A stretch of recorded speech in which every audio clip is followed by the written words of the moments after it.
ओए जल्दी कर बे। हाँ जी मालिक, बस हो ही गया।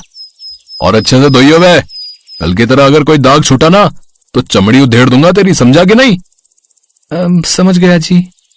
ये कहानी है अमन की, जिसका इस दुनिया में अपना कहने को कोई नहीं था। अमन जब छोटा था तभी उसके माँ बाप गुजर गए थे। रिश्तेदारों ने उसे अनाथालय में भेज दिया, जहाँ वो 5 साल रहा। फिर वो अनाथालय भी बंद हो गया और सभी बच्चों को अनाथालय से बाहर भगा दिया गया। कोई कचरा बिनने लगा तो कोई दुकान पर साफ सफाई का काम करने लगा। 2 दिनों तक जब अमन को भी कुछ खाने को नहीं मिला तो वो इसी ढाबे पर आया और खाना मांगा। ढाबे वाले ने उसकी मासूमियत का फायदा उठाया। वो दिन भर उससे काम करवाता और बदले में 2 वक्त का खाना और महीने में 1 आध बार उसके हाथ में कभी 100 तो कभी 200 रुपए रख देता।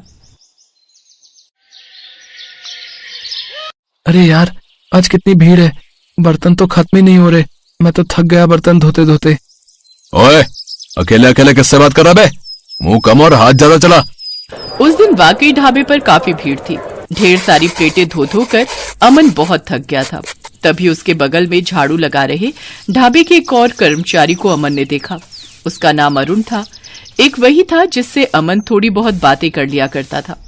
अरुण भैया सुनो ना। हाँ क्या हुआ छोटे, थक गया क्या? अरे पूछो मत। अच्छा ये बताओ कि आज कोई छुट्टी वुट्टी है क्या? इतने सारे लोग आ गए हैं एक साथ, मैं तो थक गया कसम से। हाँ आज 2 अक्टूबर है ना। तो आज क्या खास है? अरे पगले, आज गांधी जयंती है। कौन सी आंधी? अबे महात्मा गांधी, हमारे राष्ट्रपति, उनका बर्थडे है आज, समझा? पर वो है कहाँ? अबे उन्हें तो गोडसे ने। अरे वो सब छोड़, अब देख, अपना मालिक हमें जो नोट पैसे देता है ना, उस पर जो बाबा बने हुए हैं ना, वो चश्मे वाले, वही हमारे गांधी जी हैं, समझा? तो उनके बर्थडे पर पूरे देश में छुट्टी होती है। अच्छा, मतलब बड़े आदमी के बर्थडे के दिन छुट्टी होती है क्या? पर मेरा बर्थडे कब आता है? वो मुझे क्या पता। उस दिन अमन को कई बातों का पता चला। पहली तो ये कि 2 अक्टूबर को गांधी जयंती यानी गांधी जी का बर्थडे होता है, और दूसरी ये कि हर नोट पर उन्हीं की फोटो छपी रहती है। उस रात में अमन बस यही सब सोचता रहा और फिर अचानक उसकी आंखें छलछल आ गईं।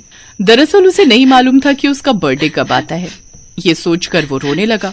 फिर कुछ देर सोचने के बाद वो उठा और आसमान की तरफ हाथ जोड़कर बोला, भगवान जी, मैंने सोच लिया है, गांधी जी 2 अक्टूबर को पैदा हुए थे। इसका मतलब 2 अक्टूबर बहुत ही खास दिन है, तो अब से मैं भी मेरा बर्थडे 2 अक्टूबर को ही मनाऊंगा। हाँ। इतना कहकर अमन हंसा और आराम से सो गया। शायद इसे ही मासूमियत कहते हैं।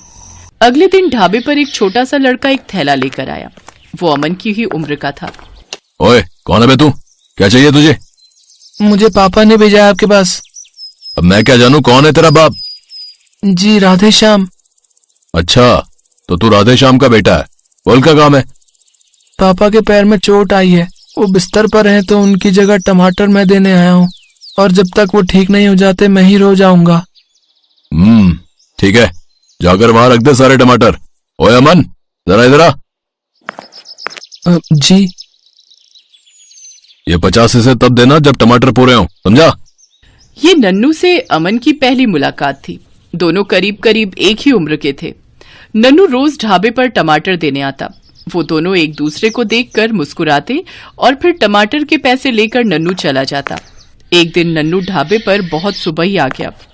अब तक ढाबा खुला भी नहीं था, तो उस दिन अमन और नन्नू ने ढेर सारी बातें की। नन्नू और अमन एक दूसरे के बहुत अच्छे दोस्त बन गए। फिर एक दिन, तू कल मेरे घर आएगा? क्यों, क्या है कल? कल मेरा बर्थडे है, माँ हलवा पूरी बनाएगी, शाम को आ जाना तू। पर मुझे तो तेरा घर नहीं पता। कोई बात नहीं, मैं लेने आऊंगा तुझे। ठीक है भाई, मैं जरूर चलूंगा फिर तो। अगले दिन ढाबे पर काम खत्म होने के बाद अमन नन्नू के साथ उसके घर चल पड़ा।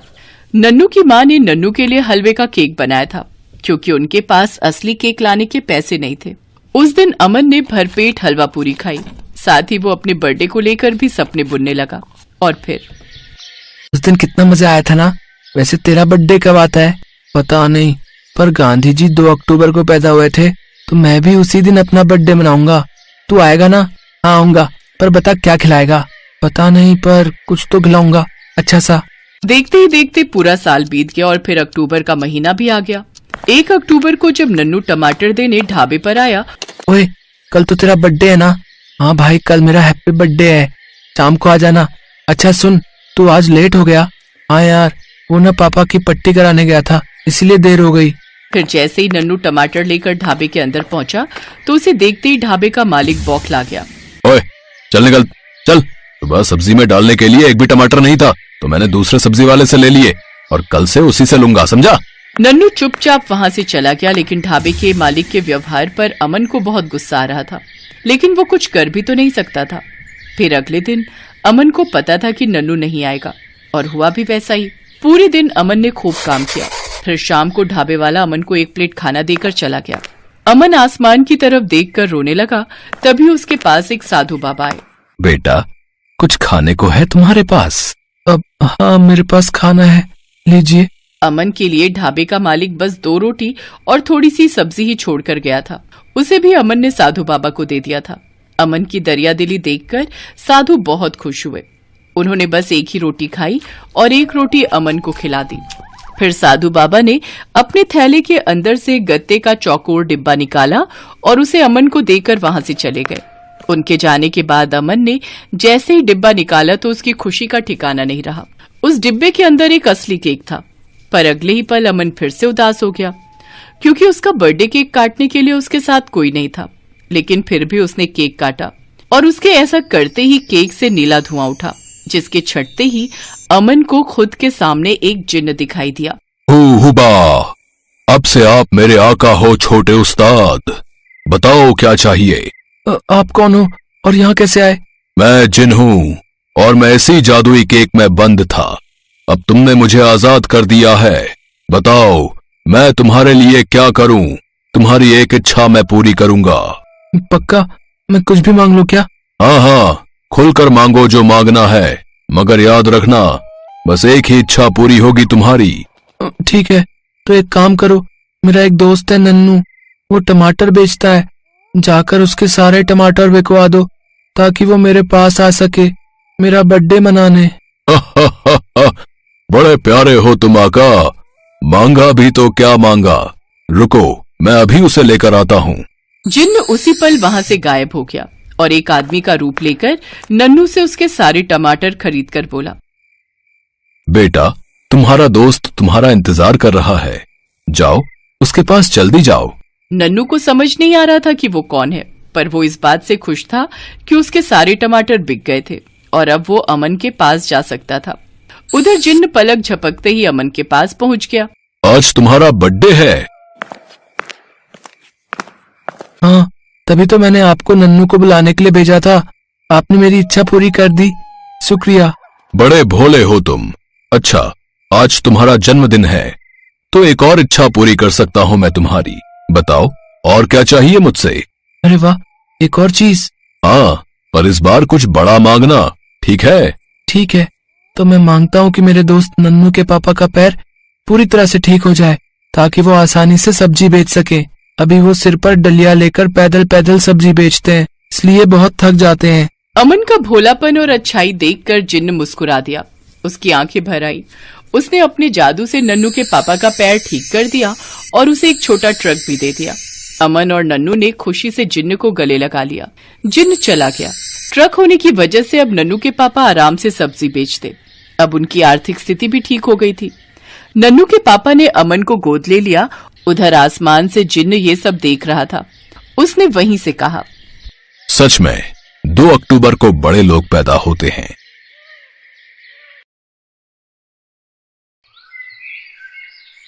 अन्नपूर्णा घर में अकेली रहती है। उसकी उम्र 50 साल है। उसका बेटा सुरेश अमेरिका में नौकरी करता है और वहीं पर एक गोरी मेम से शादी करके बस गया है, लेकिन वो अपनी माँ को पैसे नहीं भेजता है, इसीलिए अन्नपूर्णा बहुत गरीब है। उसके पास सिर्फ एक गाय है, उसका नाम है मालती। अन्नपूर्णा मालती का दूध बेचकर अपना पेट पालती है। सुन मालती, तुझे पता है मेरा बेटा अमेरिका में बहुत बड़ी नौकरी करता है। वो जब लौट कर आएगा तब देखना मेरे लिए कितना कुछ लाएगा। अन्नपूर्णा की आंखों में बहुत सारे सपने हैं अपने बेटे को लेकर, लेकिन सुरेश उसकी माँ को कभी याद भी नहीं करता। कुछ दिन बाद शाम को अन्नपूर्णा जब खाने का इंतजाम कर रही थी, तब अचानक से वहाँ सुरेश अपनी विलायती बहू के साथ आता है। माँ, मैं आ गया हूँ।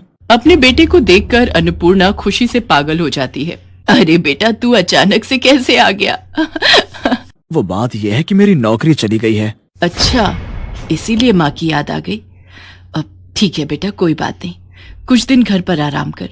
सुरेश की बीवी का नाम रोजी है। वो कहती है, क्या हम यहाँ रहेंगे सुरेश, इस छोटे से घर में? कितनी बदबू है यहाँ पर।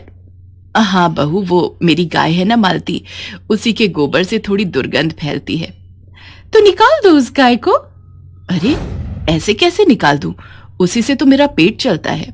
सुरेश रोजी को मना लेता है। अन्नपूर्णा उन दोनों को अपना कमरा दे देती है और खुद घर के बाहर मालती के पास सोती है। अगले ही दिन से रोजी हल्ला मचाने लग जाती है। वो सुबह उठकर कहती है, इतनी देर हो गई फिर भी मुझे मेरी ग्रीन टी नहीं मिली, कहाँ है मेरी ग्रीन टी? सुरेश अन्नपूर्णा से कहता है, माँ क्या कर रही हैं आप? मेरी पत्नी विलायती है, उसका ध्यान तो रखना पड़ेगा ना। ठीक है बेटा, मैं अभी बना देती हूँ। लेकिन अन्नपूर्णा को ग्रीन टी के बारे में कुछ भी नहीं पता है। वो मालती के ताजे ताजे दूध से चाय बनाकर रोजी के पास ले जाती है। दूध से बनी चाय देखकर रोजी एक झटके में चाय का कप फेंक देती है। अन्नपूर्णा को बहुत बुरा लगता है। रात को रोजी सुरेश से कहती है, सुनो, मैं ऐसे यहाँ नहीं रह सकती। अरे रोजी, कुछ ही दिन की तो बात है, रह लो ना। नहीं, तुम्हारी माँ गवार है। ये घर तो तुम्हारे नाम पर है ना, इसे बेच दो और चलो किसी अच्छे से होटल में रहते हैं। अगले दिन सुरेश घर बेचने के बारे में अन्नपूर्णा को बताता है। अन्नपूर्णा रोते हुए कहती है, ये क्या कह रहा है बेटा, इस घर में तेरे बापू की यादें हैं। तभी वहाँ गांव के मुखिया चले आते हैं और कहते हैं, हाँ, ऐसे घर कैसे बेच दोगे तुम? तुम्हारी माँ कहाँ रहेगी फिर? वो सब हमें क्या पता, ये घर सुरेश के नाम पर है। हम ये घर बेचकर चले जाएंगे। आप होते कौन हो हमारे बीच में बात करने वाले? मुखिया जी बहुत अपमानित महसूस करते हैं। सुरेश घर बेच देता है और अपनी बीवी को लेकर वहां से चला जाता है। वो दोनों एक महंगे से होटल में रहने लगते हैं और इधर अन्नपूर्णा अपनी प्यारी गाय मालती को लेकर रास्तों पर निकल पड़ती है। वो बहुत उदास है और उसकी आंखों में नमी है। ये क्या हो गया भगवान, अब मैं क्या करूं? मेरे खुद के बेटे ने मेरे साथ धोखा कर दिया। अन्नपूर्णा बस दूध बेचती रहती है और उससे जो थोड़े बहुत पैसे मिलते हैं वो उससे अपना गुजारा करती है। वो रास्ते में रहती है।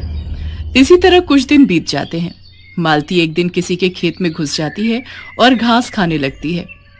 ये देखकर खेत का मालिक मालती को भगा देता है और अन्नपूर्णा को आकर धमकी देता है, देख बुढ़िया, तेरी गाय अगर मेरे खेत में दोबारा घुसी तो मैं इसे मार डालूंगा। कोई उपाय न देखकर मालती एक चाय की दुकान के पास जाती है।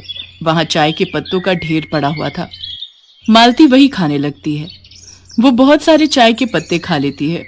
उसके बाद वाले दिन सुबह अन्नपूर्णा जब मालती से दूध निकालने जाती है तब एक चमत्कार हो जाता है। दूध के बदले चाय निकलने लगती है। अन्नपूर्णा चौंक जाती है। अरे ये क्या, मालती दूध नहीं चाय दे रही है? गजब हो गया, ये तो चमत्कार हो गया। कुछ ही देर में चारों तरफ ये खबर फैल जाती है और बहुत सारे लोग गाय से निकलने वाली चाय पीने के लिए लाइन में खड़े हो जाते हैं। अन्नपूर्णा एक कप चाय 10 रुपए में बेचती है। सब कुछ देखकर मालती के चेहरे पर भी मुस्कान आ जाती है। चारों तरफ हड़बड़ी मच जाती है। वाह, ये चाय तो कितनी स्वादिष्ट है, मुझे एक और कप दो। मुझे भी दो, इस बोतल में भी दो, मुझे घर ले जाना है। अन्नपूर्णा पूरा दिन चाय बेचती है। इस तरह एक दिन में वो हजारों रुपए कमा लेती है। हे भगवान, आपका लाख लाख शुक्र है, आपकी वजह से ये चमत्कार हो पाया है। मालती भी अपनी भाषा में भगवान को धन्यवाद देती है। कुछ महीने ऐसे ही चाय बेचकर अन्नपूर्णा बहुत अमीर हो जाती है और वो रहने के लिए शहर में एक घर खरीद लेती है। चाय बेचने के लिए एक दुकान भी खरीद लेती है और घर के बाहर एक खुली जमीन भी खरीद लेती है ताकि मालती आराम से टहलते हुए घास खा सके। ऐसे ही खुशी खुशी दिन बीतने लगते हैं, लेकिन उस तरफ सुरेश को कोई नौकरी नहीं मिल पाती है। अब क्या होगा रोजी, मुझे नौकरी नहीं मिल रही है और घर बेचकर जो पैसे मिले थे वो भी खत्म होने को हैं। अब हम इस होटल में भी नहीं रह सकते। ये सुनकर रोजी गुस्सा हो जाती है और कहती है, तो फिर तुमने मुझसे शादी क्यों की? गरीब भिखारी कहीं के, शादी से पहले तो कितना कुछ बोलते थे। मगर अब एक होटल का भाड़ा भी नहीं दे सकते। तुम रहो अकेले, मैं जा रही हूँ। जा रही हूँ मतलब? तुम मुझे अकेला छोड़कर कैसे जा सकती हो? मैं एक बेरोजगार इंसान के साथ नहीं रह सकती। मुझे पता था कि तुम्हारे साथ ऐसा ही होगा, इसीलिए मैंने एक बॉयफ्रेंड पटा लिया था। वो मुझे लेने आ ही रहा होगा। इतने में होटल के बाहर एक लड़का कार लेकर आता है और रोजी उसमें बैठकर चली जाती है। रोजी को खोकर सुरेश पागल सा हो जाता है। उसके सारे पैसे भी रोजी लेकर चली जाती है। होटल से सुरेश को लात मारकर निकाल दिया जाता है। सुरेश अपने ही मन में कहता है, अब मैं क्या करूं? माँ के पास लौट जाऊं? नहीं नहीं, मैं माँ को अपना चेहरा कैसे दिखाऊं? सुरेश पागलों की तरह रास्तों में घूमता रहता है और भीख मांगकर अपना पेट पालता रहता है। एक दिन घूमते घूमते उसे चाय देने वाली गाय के बारे में पता चलता है, लेकिन उसके पास पैसे नहीं हैं। वो लाइन में खड़ा हो जाता है और अपनी बारी आने पर कहता है, क्या आप मुझे एक कप चाय दे सकती हैं? मुझे बहुत तेज भूख लगी है, लेकिन मेरे पास पैसे नहीं हैं। सुरेश को देखकर अन्नपूर्णा तुरंत पहचान लेती है। अरे बेटा तू? माँ, आप? अन्नपूर्णा सुरेश को गले लगा लेती है और रो पड़ती है। सुरेश भी रो पड़ता है। वो अपनी माँ को सब कुछ बताता है। सब कुछ सुनकर अन्नपूर्णा कहती है, कोई बात नहीं बेटा, सब ठीक हो जाएगा, सब कुछ ठीक हो जाएगा, मैं हूं ना। माँ, मैंने आपके साथ बहुत बुरा किया, क्या आप मुझसे गुस्सा नहीं हो? एक माँ कभी अपने बेटे पर गुस्सा रह सकती है क्या? आजा बेटा, ये सब कुछ तेरा ही तो है। हमेशा याद रखना बेटा, माँ तो माँ ही होती है। माँ जैसा प्यार इस दुनिया में कोई नहीं कर सकता। सुरेश रोते हुए फिर से अपनी माँ को गले लगा लेता है। इसके बाद से सुरेश और अन्नपूर्णा मिलकर चाय बेचने लगते हैं। माँ बेटा मिलकर बहुत खुश रहते हैं। सुरेश को माँ की ममता और प्यार की कीमत पता चल जाती है और मालती खुशी खुशी चाय देकर इस परिवार का हिस्सा बनी रहती है। हेलो दोस्तों, कैसे हैं आप सब? हमारी कहानियाँ देखने के लिए हमारे चैनल को सब्सक्राइब कीजिए और हाँ, बेल आइकॉन पर क्लिक करना मत भूलिएगा।